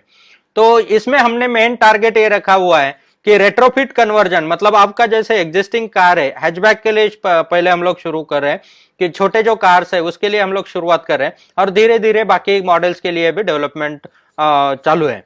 तो उसमें जो छोटे कार्स है जैसे कि आपका अल्टो, देन वैगन आर, या फिर सेंट्रो, या फिर आपका छोटे कार्स जो आते हैं हैचबैक जैसे हम लोग बोलते हैं, तो वो कार्स के लिए ये किट का आप कन्वर्जन कर सकते हैं। ये रेट्रोफिट कन्वर्जन है, और रेट्रोफिट कन्वर्जन में आपको गाड़ी को कुछ भी छेड़ना नहीं है, आपका एग्जिस्टिंग सिस्टम्स है, क्योंकि ये सब जो कार्स है ये फ्रंट व्हील ड्राइव है। तो फ्रंट व्हील ड्राइव होने के वजह से हमें रियर व्हील्स जो है वो स्टैंड बाय व्हील्स मिल जाते हैं, और रियर व्हील्स को हम लोग इलेक्ट्रिकली कन्वर्ट कर सकते हैं। उसके लिए हमने जो हब मोटर्स डेवलप किए हुए हैं, तो पीछे के दोनों व्हील में हब मोटर्स फिट करके उसका इलेक्ट्रॉनिकली डिफरेंशियल एक्शन वर्कआउट करके हम लोग उसको ऑपरेट कर सकते हैं। और ये कंप्लीट किट जो हमने डेवलप किया है, मतलब आपको एंटायर, आप अगर गाड़ी का मॉडल बताते हैं तो उस मॉडल के हिसाब से एंटायर सिस्टम आपको आ जाएगा। जस्ट आपको एग्जिस्टिंग सिस्टम निकालना है और नया सिस्टम लगा देना है। तो ये विद द ब्रेकिंग सिस्टम, ये कंप्लीट सिस्टम है, यूनिट आएगा। तो इस यूनिट का प्राइसिंग जो हमने रखा हुआ है, या फिर जो हम टारगेटेड प्राइस रख रहे हैं, तो वो 1 लाख रुपीज के अंदर ही हमें रखना है, मैक्सिमम 1 लाख रुपीज तक जाना चाहिए, और उसी प्राइस में हमें इसको कंट्रोल करना है। प्लस इसके साथ में, क्योंकि ये रेट्रोफिट कन्वर्जन है, तो इसके साथ में बैटरी जो लगेगी, क्योंकि कार में अगर मेन चैलेंज अभी तक ये आ रहा है कि बैटरी की रिक्वायरमेंट जो है, तो वो बैटरी 4.5 से 5 लाख रुपए प्लस की सिर्फ बैटरी लगती है। लेकिन जब रेट्रोफिट कन्वर्जन हम लोग करते हैं तो उसमें हम लोग बैटरी अराउंड 1 लाख रुपीज तक के प्राइस के बैटरी में भी काम चला सकते हैं। मतलब एक कार को हम लोग सिर्फ 2 लाख रुपीज के बजट में कन्वर्ट कर सकते हैं। अभी ये अंडर कंट्रोल आ गया। अब ये प्राइस जब कंट्रोल में आ जाती है तो डिमांड, क्योंकि बहुत सालों से लोग डिमांड कर रहे थे कि सर मुझे भी कार कन्वर्ट करनी है, मेरे भी गाड़ी को कन्वर्ट करना है, मुझे भी इलेक्ट्रिकली यूज करना है। तो इसमें एक तो पहली चीज थी कि रेंज का लिमिटेशन, क्योंकि अगर रेंज उतनी बड़ी बैटरी नहीं है तो आप कार को 150-150-200 किलोमीटर के ऊपर नहीं लेके जा सकते। और कार का यूज तो हम लोग कभी अगर बाहर निकलते हैं तो 300, 400, 500 किलोमीटर भी कंटिन्यूअसली चलाते हैं। तो इसीलिए जरूरी था कि कार में रेंज का लिमिटेशन ना हो, और उसके लिए ही हमने जो रेट्रोफिट किट डेवलप किया है, उस किट में रेंज का कोई लिमिटेशन नहीं रहता है। तो उसमें रेट्रोफिट करने के बाद में जब तक बैटरी है आप बैटरी पे चलाइए, जैसे बैटरी खत्म हो जाता है तो आप एग्जिस्टिंग सिस्टम पे, पेट्रोल पे या डीजल पे उस गाड़ी को चला सकते हैं। उसके साथ में जितने भी कन्वर्जन किट्स हमने डेवलप किए हैं, ऑलमोस्ट सभी किट्स में हमने रीजनरेटिव सिस्टम का यूज किया है। रीजनरेटिव सिस्टम यानी जो आप पेट्रोल पे चलाते हैं तो व्हील्स घूमते हैं, जब व्हील घूमेंगे तो वो ऑटोमेटिकली उसमें पावर जनरेशन होगा, क्योंकि ये मैग्नेट मोटर्स है, इसीलिए हम लोग बीएलडीसी मोटर्स यूज करते हैं। और बीएलडीसी मोटर्स के थ्रू उसमें पावर जनरेशन होता है। जहां पे हम लोग जैसे ब्रेकिंग करते हैं तो उस समय एडिशनल पावर का जनरेशन ले सकते हैं, जहां पे डाउन हिल में हम लोग जा रहे हैं तो वहां पे एडिशनली चार्जिंग हम लोग बैटरी को कर सकते हैं। या फिर अगर कंटिन्यूअस रनिंग में भी लो जनरेशन में हम लोग रख के उसको कंटिन्यूअसली भी, जैसे चार्जर से बैटरी चार्ज होती है उस तरीके से कुछ परसेंट में हम लोग एग्जिस्टिंग रनिंग स्पीड से भी बैटरीज को चार्ज कर सकते हैं। मतलब रनिंग में समझो अगर एक बैटरी पे आपका एक 60 किलोमीटर कार जा रहा है, उसके बाद में अगर एक आपने 100 किलोमीटर चलाया तो फिर से आप फुल बैटरी चार्ज कर सकते हैं। तो इंजन आप ऑफ कर सकते हैं या फिर अगेन इलेक्ट्रिक पे कन्वर्ट कर सकते हैं, एंड फिर से आप 60 किलोमीटर जा सकते हैं। मतलब ये अल्टरनेट हो जाएगा। और इन चीजों के ऊपर अगर देखा जाए तो आज सबका फोकस एक ही डायरेक्शन में जा रहा है कि नए व्हीकल्स लाओ, नए व्हीकल्स बनाओ, ये कंपनी ने ये लॉन्च किया, ये दूसरे कंपनी ने ये लॉन्च किया। लेकिन जो रेट्रोफिट सेगमेंट है या फिर जो कन्वर्जन का सेगमेंट है, इसमें बहुत बड़ा स्कोप है। नंबर ऑफ प्लेयर्स बहुत सारे आ सकते हैं, इसमें काम कर सकते हैं। जैसे हमारा स्पेशलिटी है कि रिसर्च करना, डेवलपमेंट करना, कंपोनेंट डेवलप करना एंड मैन्युफैक्चरिंग करना। अगर आप भी कोई कंसेप्ट आपके पास है, आप भी अगर कोई किट को लॉन्च करना चाहते हैं या फिर आप भी आपके नाम पे अप्रूवल करवा के लेना चाहते हैं, तो उसमें भी हम लोग सपोर्ट करते हैं। क्योंकि जितने नंबर ऑफ मैन्युफैक्चरर्स आएंगे, जितने नंबर ऑफ ब्रांड्स आएंगे, जितने नंबर ऑफ पीपल्स इस इंडस्ट्री में आएंगे, उतना जल्दी ये इंडस्ट्री ग्रो होगा और उतने जल्दी हम लोग पेट्रोल की डिपेंडेंसी कम कर पाएंगे, उतने जल्दी हम लोग पोल्यूशन के कंट्रोल पे काम कर पाएंगे और उतने जल्दी हम लोग हमारे इकोनॉमी को ग्रो कर पाएंगे, सेविंग को, इंडिविजुअल इकोनॉमी को, प्लस नेशन के लिए तो उसका बेनिफिट होने ही वाला है। लेकिन आज हम लोग हर कोई यही सोचता है कि मेरा क्या फायदा, तो मेरा क्या फायदा, इसकी बात आज मैं ज्यादा कर रहा हूं। तो जिस तरीके से हमने देख लिया कि बाइसिकल में किस तरीके से अपॉर्चुनिटी है, टू व्हीलर सेगमेंट में किस तरीके से अपॉर्चुनिटी है, थ्री व्हीलर सेगमेंट में किस तरीके से अपॉर्चुनिटी है और फोर व्हीलर सेगमेंट में किस तरीके से अपॉर्चुनिटी है। जो लोग नए हैं, नहीं जानते, तो वो जैसा जैसा स्टडी उनका बढ़ेगा इस इंडस्ट्री के बारे में, तो उनका कॉन्फिडेंस बिल्ड होते जाएगा। और जितने भी एग्जिस्टिंग लोग काम कर रहे हैं, तो वो एग्जिस्टिंग लोग भी ये चीजें सुन के उनको भी एक अलग कॉन्फिडेंस एंड मोटिवेशन डेफिनेटली आएगा। क्योंकि आज तक ऐसे लेवल से बहुत सारे लोग नहीं सोचते हैं, उनको सिर्फ इतना ही पता था कि चाइना से माल को इंपोर्ट करना है, असेंबल करना है और बेचना है। ज्यादातर ट्रेडर लोग इसमें काम करते थे। तो ज्यादा ट्रेडिंग बिजनेस लॉन्ग टर्म नहीं चलेगा, क्योंकि डिपेंडेंसी हमारी दूसरे कंट्री पे रहेगी। और अगर हम लोग उसमें लोकलाइजेशन नहीं करेंगे, खुद रिसर्च नहीं करेंगे, खुद अगर उन चीजों के ऊपर डीपली वर्क नहीं करेंगे, तो फिर ये लॉन्ग टर्म के लिए चलना मुश्किल है। तो इसीलिए हमें ऐसे कंपनी के साथ, ऐसे ऑर्गेनाइजेशन के साथ एसोसिएट होना जरूरी है कि जिनके पास रिसर्च हो, जिनके पास एक्सपीरियंस हो, जिन्होंने बहुत सारे एक्सपेरिमेंट किए हो, और तभी सक्सेसफुल प्रोडक्ट्स आ सकते हैं, तो भी एक सस्टेनेबिलिटी आ सकती है। मेन तो जिस तरीके से हम लोग मतलब सिंपली पहले शादी भी करनी है तो खानदान देखा जाता था, तो उस तरीके से कोई भी बिजनेस डील हम लोग करते हैं, कहीं पे इन्वेस्ट करते हैं, या फिर लॉन्ग टर्म के लिए जिस एसोसिएशन में हम लोग जाने वाले, तो वहां पे भी खानदान देखना जरूरी है, वहां पे भी पास्ट देखना जरूरी है, वहां पे भी क्या एक्टिविटीज मार्केट में की है वो देखना जरूरी है। क्योंकि बहुत बार ऐसा होता है कि कोई भी नई इंडस्ट्री आती है, कोई भी नई इंडस्ट्री जब आती है, तो जहाँ पे बहुत सारे प्लेयर्स ऐसे होते हैं मार्केट में कि कोई भी नया काम आ गया, इनोवेटिव काम आ गया, तो वहां पे जंप कर लेते हैं। और वहां पे जंप करने के बाद कुछ दिन उल्टी सीधी एक्टिविटीज कर लेते हैं, और उस उल्टी सीधी एक्टिविटीज की वजह से मार्केट में वो इंडस्ट्री का नाम खराब होता है। तो ऐसे बहुत सारे लोग आपको इस इंडस्ट्री में भी शायद हो सकता है मिल सकते हैं। क्योंकि जैसे सोलर में भी हमने देखा कि सोलर में भी शुरू में ऐसे ही लोग आए, देन 6 महीना, 1 साल, 2 साल में वो गायब हो जाते हैं। क्योंकि उनका रोल ही उतना होता है कि आओ, जब लोगों को कुछ पता नहीं है तब तक वो उसका मतलब मिसयूज करो, एडवांटेज उठाओ, पैसा कमाओ, बाहर निकल जाओ। जो कमिटमेंट की है उसका कोई वैल्यू नहीं रहता है। जिस तरीके से लॉन्ग टर्म के लिए ग्रो करना है, तो उसके ऊपर कोई उसमें लॉन्ग टर्म प्लानिंग ही नहीं रहता है। शॉर्ट टर्म कि मुझे क्या मिलने वाला है, मुझे क्या चाहिए, मेरा फायदा हो रहा है, बस जो कमिटमेंट की है, जो प्रोडक्ट बेचे है, वो अगर चलते हैं चलने दो, नहीं चलते मत चलने दो। तो खुद से रिसर्च होना जरूरी है, जिसका ये लॉन्ग टर्म के लिए प्लानिंग है। और जिस तरीके से गोगो ग्रुप काम कर रहा है, तो मिनिमम नेक्स्ट 100 ईयर्स के लिए हमने यही प्लेटफॉर्म डाला है, सिलेक्ट किया है, और इसी के ऊपर हम लोग काम कर रहे हैं। मतलब 24 आवर्स ये इंडस्ट्री छोड़ के हमारे पास दूसरा कोई भी एक्टिविटी नहीं है। 360 डिग्री हम लोग काम करते हैं। तो multi angle and multi dimension से हमें इसमें काम करने का मौका मिलता है। तो एक्सपर्टाइज इसमें बहुत अच्छे लेवल पे आ जाती है।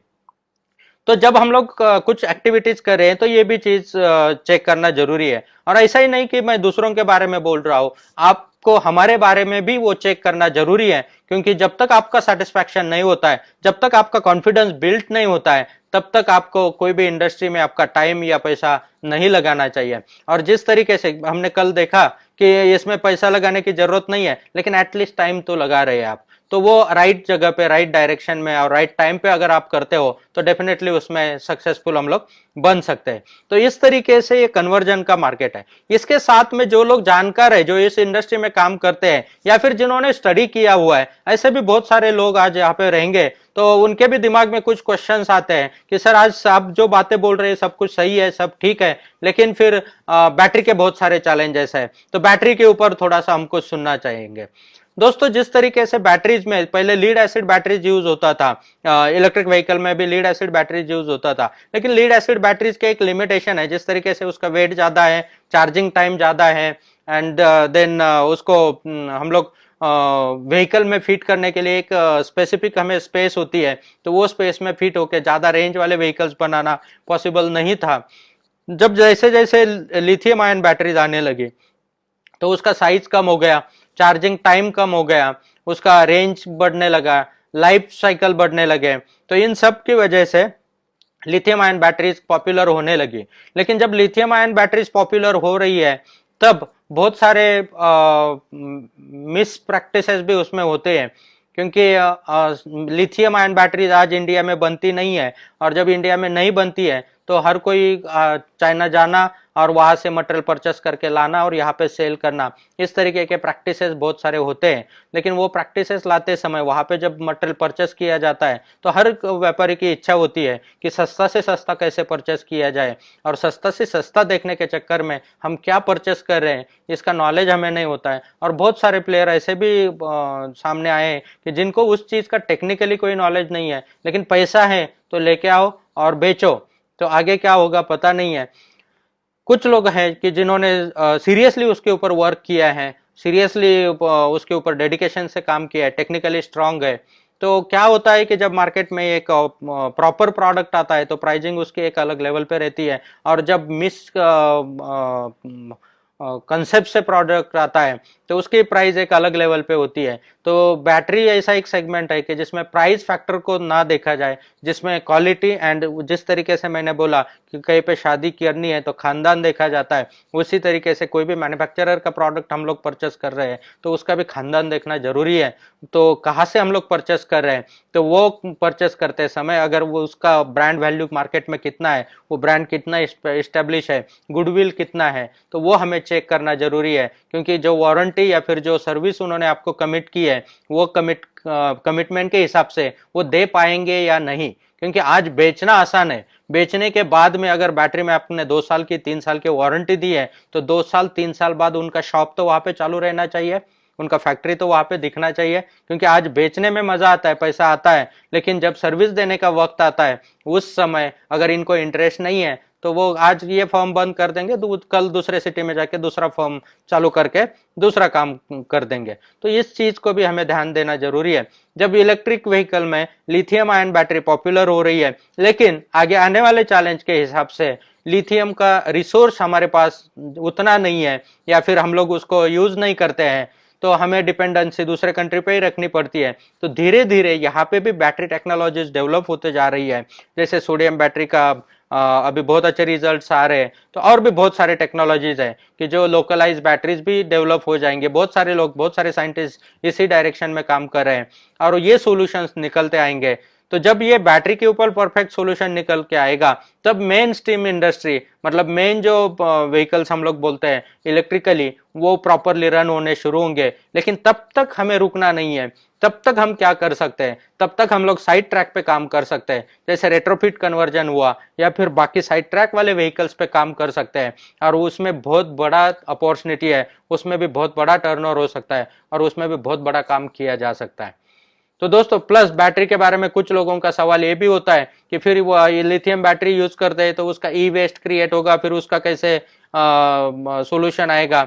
तो दोस्तों, इसके बारे में भी कुछ मैं बोलना चाहूंगा कि जैसे ई वेस्ट क्रिएट होगा या फिर बैटरी का रिसाइकलिंग किस तरीके से करेंगे, ये जो पॉइंट्स है, तो ये जितने आज के डेट में जिस तरीके से हम कोई भी काम करते हैं तो काम करते हैं, एक सिंपल एग्जांपल अगर हम लोग लेते हैं, एलोपैथी में सबको पता है कि उसके साइड इफेक्ट्स है, साइड इफेक्ट्स है, लेकिन क्या आज हम लोग अगर कुछ इमरजेंसी रिक्वायरमेंट है तो एलोपैथी की मेडिसिन लेते हैं या नहीं?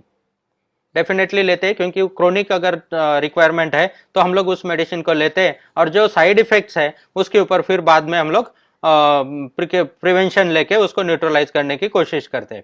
उसी तरीके से जब लिथियम बैटरीज आ रही है, आज तो उतने नंबर ऑफ बैटरीज यूज नहीं हो रही है, फर्स्ट थिंग। सेकंड थिंग, जब इसको इस्टेब्लिश किया जा रहा है तो गवर्नमेंट की तरफ से भी जितने भी मैन्युफैक्चरर्स है, बहुत कम समय में ये आ जाएगा सामने कि जितने भी मैन्युफैक्चरर्स है उन मैन्युफैक्चरर्स को कंपलसरी किया जा रहा है, जब उनको लाइसेंसिंग मिलेगी तभी कंपलसरी हो जाएगा कि जो बैटरी आप सेल करोगे उसको बायबैक करने की भी रिस्पॉन्सिबिलिटी आपकी रहेगी। तो वो बायबैक करके उसका आइदर रिसाइकलिंग होगा या फिर उसको डिस्ट्रॉय करना है तो किस तरीके से मेथड से वो डिस्ट्रॉय होना चाहिए, ये सब सिस्टम प्रॉपरली सेट हो जाएंगे। मतलब ये जब लार्ज स्केल पे इसका यूटिलाइजेशन होगा, प्रोडक्शन होगा और ये आगे जाएगा मार्केट में, तो उसका बैकिंग सिस्टम भी रेडी हो रहा है। तो ये चैलेंज को हमें आज सोचने की जरूरत नहीं है, क्योंकि बहुत बार क्या होता है कि बहुत सारे बुद्धिजीवी प्राणी भी मार्केट में घूमते रहते हैं और उनका एक ही काम होता है कि कोई चीज को, अगर एक बल्ब है तो वो बल्ब को नहीं देखेंगे, उसके लाइट को नहीं देखेंगे, उसके एडवांटेज को नहीं देखेंगे, लेकिन उसके नीचे होल्डर के अंदर हमेशा अंधेरा होता है, उस अंधेरे को ढूंढने की कोशिश करते हैं। और ये हर लैंप के नीचे होता है। अगर बारीकी से ढूंढने जाए तो दुनिया में कोई ऐसा लैंप नहीं है कि जिसके नीचे अंधेरा नहीं है, होता ही है, ऐसा कोई लैंप ही नहीं, नहीं तो वो लैंप ही नहीं कहलाया जाएगा। तो उसके नीचे अंधेरा मिलेगा जरूर। आज अगर बड़े बड़े हस्तियों के साथ में भी देखेंगे, बड़े बड़े पोस्ट वाले लोगों के साथ में भी देखेंगे, फेमस लोगों के साथ में भी देखेंगे, तो दुनिया उनको अच्छा कहती है, अच्छा बोलती है, लेकिन कुछ बुद्धिजीवी होती है कि जिनका काम ही होता है, जिनका नेचर ही होता है कि उस अंधेरे को ढूंढना, और वो जाके ढूंढ लेते हैं। It's a practical, it's a natural thing कि हर लैंप के नीचे कहीं ना कहीं तो अंधेरा आपको मिल जाएगा। ये लॉजिकल, उसमें कोई ये बात नहीं है। हमें फोकस किस चीज पे करना है वो इंपॉर्टेंट है। तो उस तरीके से आज का जो ये ई वेस्ट क्रिएट होगा और उसका आगे क्या करेंगे, आज का क्रोनिक प्रॉब्लम नहीं है, और उसके ऊपर ऑलरेडी प्रोसीजर चालू है। तो आज इसकी वजह से हम लोग कुछ करेंगे ही नहीं, हम इलेक्ट्रिक व्हीकल ही नहीं यूज करेंगे, उसका आगे क्या होगा? क्योंकि आज लिथियम सेल्स का ही मैन्युफैक्चरिंग इंडिया में नहीं होता है। जब सेल्स का मैन्युफैक्चरिंग होना शुरू हो जाएगा तो ऑटोमेटिकली उसके साथ में उसका रिसाइकलिंग प्रोसेस भी शुरू हो जाएगा। और जब उसके साथ में, क्योंकि जब एक मशीनरी लगती है तो उसको बिल्टिंग मशीनरी है तो उसको रिसाइकलिंग मशीनरी भी, प्रोसेसेस भी उसको इंप्लीमेंट कर सकते हैं। और ये सिर्फ आपके अकेले की टेंशन है, अकेले की सोच नहीं है, इसके ऊपर सब लोग काम कर रहे हैं। तो ये चैलेंज नहीं है, और इसकी वजह से आज इंडस्ट्री में कोई इफेक्ट है 0.01% भी इफेक्ट नहीं है। जिसको कुछ नहीं करना है उसके लिए एक पॉइंट होता है कि हाँ अरे ऐसा होगा, तो वो सेफ गार्ड खेल के मजा देखने के लिए तैयार हो जाता है। तो हमें इस पॉइंट के ऊपर ज्यादा कुछ सोचने की जरूरत नहीं है। दूसरी बात, जब हम लोग इलेक्ट्रिक व्हीकल इंडस्ट्री में काम कर रहे हैं तो पहला हमने पॉइंट क्लियर कर दिया कि किस तरीके से मार्केट में प्लेयर्स आएंगे और किस तरीके से हमें बच के रहना है। दूसरी बात, जिस तरीके से टेक्नोलॉजीज अपग्रेड होती जा रही है। अभी तीसरा पॉइंट को आज मैं छेड़ना चाहूंगा क्योंकि सेंसिटिव पॉइंट है। सबसे बड़ी अपॉर्चुनिटी हमारे सामने आज आ चुकी है। अपॉर्चुनिटी कहूंगा मैं क्योंकि आज वर्ल्ड वाइड जो सिनारियो है उस सिनारियो की वजह से बहुत सारी कंट्रीज अभी चाइना से मटेरियल परचेस नहीं करना चाहती है, इन्वेस्टमेंट्स वहां से बाहर निकाल रही है। और दूसरा लैंडिंग प्लेटफॉर्म उनको सबको दिख रहा है या सबको मिल जाता है, वो है इंडिया। क्योंकि यूथ पावर हमारे पास है, बहुत सारा इंफ्रास्ट्रक्चर ऑलरेडी रेडी है और बहुत फास्ट वे में इंफ्रास्ट्रक्चर अभी डेवलप हो रहा है। तो ये सब जब इंफ्रास्ट्रक्चर डेवलप हो रहा है, सब कुछ चीजें, और गवर्नमेंट की तरफ से भी इन चीजों के ऊपर रिस्ट्रिक्शन भी लगाया जा रहा है एंड वेलकम भी किया जा रहा है। तो गवर्नमेंट की तरफ से जो एग्रेसिवली वर्क करना है वो तो हो ही रहा है, लेकिन उसके साथ में इसमें सिर्फ गवर्नमेंट काम करके नहीं चलेगा, हमें इंडिविजुअल रिस्पॉन्सिबिलिटी और इंडिविजुअल एक्शन हमें उठाने पड़ेंगे। हमें भी उस डायरेक्शन में जाना जरूरी है। ये सब होने के पहले हमें खुद का डोमेस्टिक इंडस्ट्री जो है, या फिर हमें एंटरप्रेन्योरशिप डेवलपमेंट करनी होगी, हमें माइक्रो लेवल पे उसको ज्यादा एनर्जेटिक करना होगा ताकि हम प्रिपेयर हो जाए कि आने वाले अपॉर्चुनिटी को हैंडल करने के लिए। नहीं तो बहुत बार ऐसा होता है कि अपॉर्चुनिटी तो आती है, हम लोग के लिए स्कोप तो बहुत सारा होता है, लेकिन जब हम प्रिपेयर नहीं है तो उस अपॉर्चुनिटी को हम लोग इनकैश नहीं कर पाएंगे। तो अभी जो अपॉर्चुनिटी हमारे सामने आ रही है और उसी मिशन से, उसी डायरेक्शन में जब हम लोग इलेक्ट्रिक व्हीकल इंडस्ट्री में काम कर रहे हैं, तो हमने हमेशा यही मकसद रखा है कि इस इंडस्ट्री को हम लोग माइक्रो लेवल पे लेके जाएंगे और छोटे छोटे प्लेयर्स को इसमें इन्वॉल्व करेंगे, इसको इतना सिंप्लीफाई कर देंगे कि हर कोई, एक फार्मर भी इसमें काम कर सकता है, एक मैन्युफैक्चरर बन सकता है, और एक छोटा से छोटा व्यक्ति जिसका एक छोटा सा स्टॉल हो, वो व्यक्ति भी इसमें काम कर सकता है। उसके लिए टेक्नोलॉजीज, उसके लिए एजुकेशन, उसके लिए ट्रेनिंग, उसके लिए प्लेटफॉर्म कि जहां पे एक्सपर्टाइज करके लोग उसको एक्सपर्ट करके इस इंडस्ट्री में आगे बढ़ सकते हैं। और यही काम गोगो फाउंडेशन और गोगो ग्रुप ऑफ कंपनीज करती है कि एक दूसरे को सपोर्ट करना, वो डॉट्स को कनेक्ट करना, और एक दूसरे के रिक्वायरमेंट्स को दूसरी जगह से कैसे फुलफिल करना, और कंटिन्यूसली नए आइडियाज एंड नए प्रोडक्ट के ऊपर काम करते रहना, और उस प्रोडक्ट को मार्केट में एस्टेब्लिश करते रहना।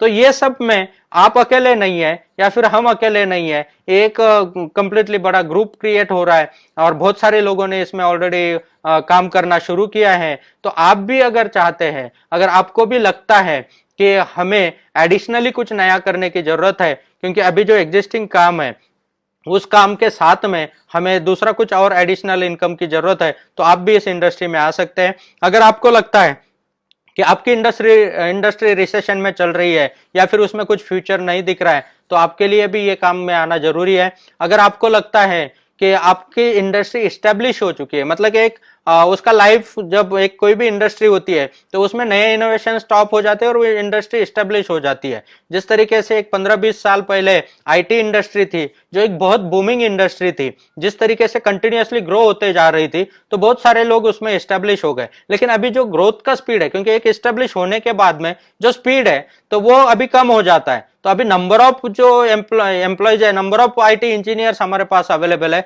तो उनको प्लेसमेंट वहां पे उतना मिलना पॉसिबल नहीं है। तो उस तरीके से हम लोग इस इंडस्ट्री में कैसे आ सकते हैं? तो जो छोटे छोटे बिजनेसमैन है, अपने बिजनेस को किस तरीके से इस इंडस्ट्री के साथ अलाइन कर सकते हैं। मैं किसी को नहीं कहूंगा कि आप जो एग्जिस्टिंग काम कर रहे हैं वो बंद करो और इस इंडस्ट्री में आओ, वो चालू रहने दो। स्टेप बाय स्टेप आप इस इंडस्ट्री की तरफ आना शुरू कर दो, क्योंकि जैसे आपको इमीडिएटली अगर आपका इनकम जीरो करेंगे, और यहाँ पे भी आपको अर्निंग सेटल होने के लिए कुछ वक्त जाने वाला है, क्योंकि नई इंडस्ट्री है, नए प्रोडक्ट्स है, नया मार्केट है। सब कुछ नया होने के बाद आपका जब तक काबिलियत नहीं बढ़ता है, तब तक आपको वेटिंग पीरियड रहेगा। अगर ये वेटिंग पीरियड में सस्टेनेबिलिटी आपके पास नहीं है, तो सस्टेनेबिलिटी ना होने की वजह से आप मेंटली फ्रस्ट्रेशन में चले जाएंगे, या फिर आप जिस सोच में जा रहे हैं, आप तो ये ट्रेनिंग को अटेंड कर रहे हैं, या फिर जिस एक मोटिवेट होकर आप डिसीजन ले लेंगे, लेकिन आपके पास रिस्पॉन्सिबिलिटीज भी है, फैमिली भी है। तो ये सब जिम्मेदारियों को आज जिस तरीके से आप निभा रहे, किस तरीके से निभा रहे आपको कंप्लीटली पता है कि उतनी काबिलियत आपके पास है। तो उस काबिलियत के हिसाब से आप जिस तरीके से निभा रहे हैं, तो वो हमें वही लेवल पे रखना है। इस इंडस्ट्री के लिए एडिशनली हमें स्टार्ट करना है। आज एक कदम रखेंगे, आज या लाखों रुपए लाके इन्वेस्ट करने की जरूरत नहीं है। पहले बेसिक स्टेप से हम लोग शुरुआत करेंगे, और धीरे धीरे धीरे स्टेप बाय स्टेप जैसा हमारा नॉलेज इस इंडस्ट्री में बढ़ जाता है, जिस तरीके से हमारा कॉन्फिडेंस इस इंडस्ट्री में बिल्ड होता है, तो एक एक कदम हम लोग धीरे धीरे आगे डालते रहेंगे, ताकि यहां से जो जैसे जैसे अर्निंग ग्रो होते जाएगा, फिर आप सोच सकते हैं कि एग्जिस्टिंग अर्निंग को, या फिर एग्जिस्टिंग बिजनेस को, या फिर एग्जिस्टिंग जॉब को आप ड्रॉप करने की कोशिश कर सकते हैं। बहुत सारे लोगों ने मोटिवेट होके, या फिर बहुत सारे लोगों ने हाँ मैं भी कर सकूंगा ऐसा सोच के बहुत सारा इन्वेस्टमेंट किया, लेकिन अगर आप कैपेबल नहीं है, काबिल नहीं है, मार्केट का स्टडी आपके पास नहीं है, या फिर अगर मार्केट का नॉलेज या प्रोडक्ट का टेक्निक आपको पता नहीं है, तो उसमें चांसेस होते हैं कि आप आगे जाके स्टक हो सकते हैं, या फिर आपको जो सक्सेस होने का टाइम है वो ज्यादा लग सकता है। तो इसीलिए पहले अलर्ट रहिए,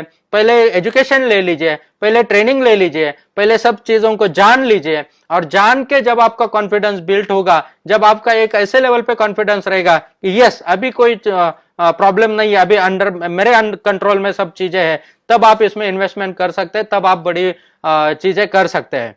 तो ये सिंप्लीफाई करने के लिए, इस इंडस्ट्री में काम करना सिंप्लीफाई करने के लिए गोगो ग्रुप ने जो अपॉर्चुनिटीज क्रिएट करके दी है, जैसे आज हमने रेट्रोफिट कन्वर्जन किट के प्रोडक्ट्स देखे, तो ये प्रोडक्ट्स के लिए ना आपको कहीं पे शोरूम डालने की जरूरत है, ना आपको कहीं पे मैन्युफैक्चरिंग प्लांट डालने की जरूरत है, ना आपको अलग से कोई अप्रूवल लेने की जरूरत है, ना अलग से कोई लाइसेंसिंग लेने की जरूरत है, ना इसके लिए आपको कोई स्टाफ अपॉइंट करने की जरूरत है, ना इसके सर्विस के लिए आपको कोई स्टाफ अपॉइंट करने की जरूरत है, ना इसका कोई इन्वेंट्री आपको रखने की जरूरत है। ये कोई भी चीज ना करते हुए भी किस तरीके से ये इनोवेटिव प्रोडक्ट्स में और मोस्ट डिमांडेड प्रोडक्ट्स में आप बिजनेस कर सकते हैं, ये सब बिजनेस के बारे में डिटेल में जानकारी के लिए हम लोग किस तरीके से ये ऑपरेट होगा। ये सिर्फ रेट्रोफिट कन्वर्जन किट के इतने ही प्रोडक्ट नहीं है, तो हम लोग कल के सेशन में देखने वाले हैं कि नए व्हीकल्स के साथ किस तरीके से काम किया जा सकता है। फिर नेक्स्ट सेशन में हम लोग देखेंगे कि और इनोवेटिव क्या क्या आइडियाज है और कौन से वेज है कि जिसमें हम लोग नए नए डेवलपमेंट करके कैसे नए प्रोडक्ट तैयार कर सकते हैं। बहुत सारे सेगमेंट है, जैसे एग्रीकल्चर है, एग्रीकल्चर में किस तरीके से हम लोग इनोवेटिव प्रोडक्ट्स को क्रिएट कर सकते हैं। इंडस्ट्री में किस तरीके से इंडस्ट्रियल मटेरियल हैंडलिंग इक्विपमेंट्स हो गए, बाकी के या मशीनरीज हो गए, उसमें किस तरीके से इन कंपोनेंट्स का हम लोग यूटिलाइजेशन कर सकते हैं। कैंपस यूज व्हीकल्स कैसे हम लोग क्रिएट कर सकते हैं। सी के लिए जैसे बोट हो गए या फिर उसमें हम लोग कैसे यही कंपोनेंट्स का यूटिलाइजेशन कर सकते हैं। बीच पे यूज होने वाले व्हीकल्स है, अलग अलग अम्यूजमेंट पार्क में यूज होने वाले व्हीकल्स है। तो ये बहुत सारी चीजों के ऊपर किस तरीके से यही कंपोनेंट्स का हम लोग यूटिलाइजेशन कर सकते हैं। क्योंकि दोस्तों इलेक्ट्रिक व्हीकल इंडस्ट्री मतलब सिर्फ जो ऑटोमोबाइल इंडस्ट्री में कंसिडर होता है उतनी ही चीजें नहीं है, उससे बहुत कुछ ज्यादा है। ये इंडस्ट्री उससे बहुत बड़ी है। और इस इंडस्ट्री में जब मेन लाइन पे हम लोग काम कर रहे हैं, उसके साथ में साइड लाइंस अगर देखेंगे तो ये मेन लाइन से भी बड़ा है। तो इस पे अगर हम लोग फोकस करते हैं तो जो चैलेंजेस आज लोग फेस कर रहे हैं उन चैलेंजेस से हम बच सकते हैं और बहुत स्मूथली वे में हम लोग प्रॉपरली बिजनेस एस्टेब्लिश कर सकते हैं। और ये प्रॉपरली बिजनेस एस्टेब्लिश करके हम लोग डेफिनेटली आगे ग्रो हो सकते हैं। तो उसी तरीके से और ये जो ट्रेनिंग्स मिल रहे हैं तो इसके लिए आपको कोई चार्जेस पे करने की जरूरत नहीं है, क्योंकि ये हम हमारी सोशल रिस्पॉन्सिबिलिटी मानते हैं कि जिस तरीके से आज इस लॉकडाउन के पीरियड में कोई लोगों को खाना दे रहा है, जिनको जरूरत है तो उनको खाना दे रहा है, कोई कपड़े दे रहा है, कोई और अलग अलग चीज है जो अपने पास है वो दूसरों के साथ शेयर करेंगे तो नेचुरली वो बढ़ते रहेगा, उसके हमें फ्यूचर के लिए भी बेनिफिट होगा। और मेन तो जो एक दूसरे को सपोर्ट करने के बाद में जो प्रोग्रेस होगा तो वो लिमिटलेस हो सकता है। उसी तरीके से जो इस इंडस्ट्री का नॉलेज या फिर जो इस इंडस्ट्री का एक्सपीरियंस या फिर जो इस इंडस्ट्री की एक्सपर्टाइज हमारे पास है, तो हमने भी ये डिसाइड किया कि ये सब एक्सपर्टाइज, ये प्रोडक्ट्स, इसका नॉलेज, ये सब चीजें हम लोग भी फ्री ऑफ कॉस्ट सबके साथ शेयर करना शुरू करेंगे। और उसके लिए हमने प्रोग्राम्स की शुरुआत की कि जिस तरीके से रोज सुबह 10 से 11 बजे यूट्यूब पे हम लोग लाइव रहते हैं, अलग अलग टॉपिक पे डिस्कस करते हैं। शाम को 5 से 6 बजे जैसे हम लोग अभी फेसबुक लाइव है, तो ये एवरी डे फेसबुक लाइव का प्रोग्राम 5 से 6 बजे का होगा। और 5 तारीख को हमने वेबिनार रखा है, क्योंकि ये प्रोग्राम में कैसा हो रहा है कि मैं बात कर रहा हूं लेकिन मैं आपके ना कमेंट्स पढ़ पा रहा हूं या फिर ये वन वे कम्युनिकेशन हो रहा है। तो 5 तारीख का जो प्रोग्राम है उसमें 2 वे कम्युनिकेशन रहेगा, वो वेबिनार है। तो सामने आप जो बात कर रहे हैं वो भी पता चलेगी एंड आप क्या पूछना चाहते हैं तो वही पॉइंट्स के ऊपर हमें भी बात करने का मौका मिलेगा।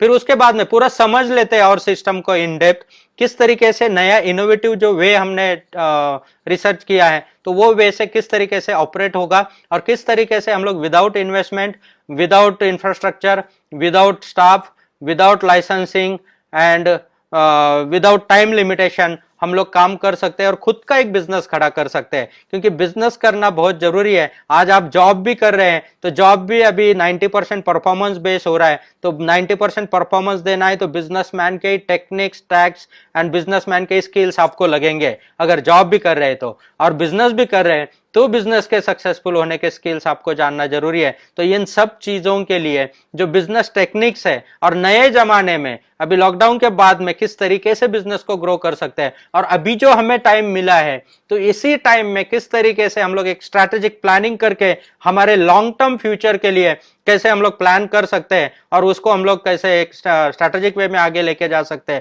ताकि दोबारा अगर जिंदगी में ऐसा कोई चैलेंज आए तो हमारी लाइफ हमारे कंट्रोल में रहने चाहिए। ना हमें फाइनेंशियली कोई चैलेंज आना चाहिए, ना मेंटली कोई चैलेंज आना चाहिए। या फिर अगर हमारे चॉइस के हिसाब से कहीं पे हम लोग 2-3 महीने के लिए घूमने जाना चाहते हैं और अगर बिजनेस में हम लोग फिजिकली पार्टिसिपेंट नहीं करना चाहते तो भी बिजनेस किस तरीके से ग्रो होते रहना चाहिए और किस तरीके से हमारा बिजनेस रन होते चाहिए, इन चीजों के ऊपर काम करना जरूरी है। ये अगर बात सिचुएशनली भी हो सकती है या बाय चॉइस भी हो सकती है, लेकिन बिजनेस को ऑटोमेशन मोड पे लाना बहुत जरूरी है। और कैसे हम लोग ऑटोमेशन मोड पे ला सकते हैं तो ये जानने के लिए भी 5 तारीख का प्रोग्राम आपको अटेंड करना जरूरी है।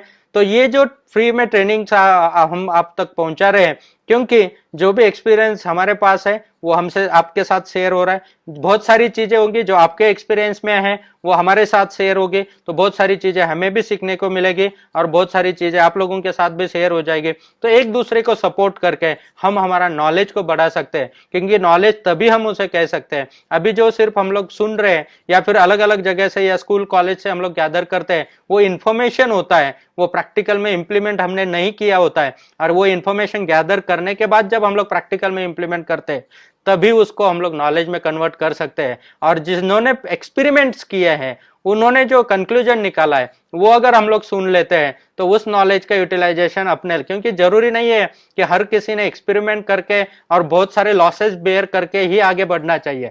कभी कभी दूसरों के अनुभवों से भी हम लोग सीख सकते हैं। तो दोस्तों, जिस तरीके से हम लोग आगे बढ़ रहे हैं, ग्रुप में आगे बढ़ रहे हैं, और डेफिनेटली एक दिन होगा कि जो हम लोग फाइनेंशियली तो सब लोग एक स्ट्रांग वे में खड़े होंगे, इंटरनेशनल मार्केट में भी इंडिया एक स्ट्रांग वे में खड़ा होगा, और उसके साथ में हमारे थ्रू जो परफेक्टली काम किया जा रहा है, तो उस काम के थ्रू नेचर के लिए जो सबसे बेनिफिशियल वर्क होगा, हम डायरेक्टली हम फोकस कर रहे हैं अपने बिजनेस के ऊपर, लेकिन हम अपना काम करते समय, अपना स्वार्थ देखते समय अगर नेचर के लिए बेनिफिट हो रहा है या फिर कंट्री के लिए बेनिफिट हो रहा है, सोसाइटी के लिए बेनिफिट हो रहा है, तो डेफिनेटली वो काम करना चाहिए। और वही काम से जो हमें दुआएं मिलती है वो इंपॉर्टेंट होती है, और उसी की बदौलत या फिर वही एनर्जी के सबके आशीर्वाद के साथ हम लोग आगे बढ़ सकते हैं। और वही चीजें होती है कि जो हमारे लाइफ में बहुत सारे डिफरेंट चैलेंजेस आते हैं, उन चैलेंजेस को कंट्रोल करती है और हमें प्रोग्रेस के रास्ते पे लेके जाती है। तो दोस्तों, आज जो वक्त आपका जिंदगी का वैल्यूएबल वक्त आपने दिया, तो उसके लिए धन्यवाद। और मिलते हैं कल के सुबह के YouTube लाइव सेशन में। हमारा चैनल है gogoa1.com, YouTube पे आप सर्च करेंगे gogoa1.com, तो वहां पे आपको सुबह 10 बजे लाइव प्रोग्राम मिलेगा। तो थैंक यू दोस्तों, have a nice time, stay at home, be safe, thank you very much. gogoa1.com बिजली वाहन उद्योग के 360 degree solution provider. gogoa1 world class manufacturer और सप्लायर। बिजली वाहन उद्योग में क्वालिटी एश्योरेंस, कॉम्पिटिटिव प्राइस और advance technology. gogoa1 education system. बिजली वाहन उद्योग में नॉलेज, स्किल्स और ability accelerator. gogoa1 research and development centre. बिजली वाहन उद्योग में हर इंजीनियर की शान और इन्वेंटर की जान। gogoa1 incubation centre. बिजली वाहन उद्योग में नई सोच, नया भविष्य, नए स्टार्टअप का बुलंद साथीदार। gogoa1 ODM और ODM सप्लायर। ब्रांड आपका, आइडिया आपका, टेक्नोलॉजी हमारी। Gogo A1, ride into the future.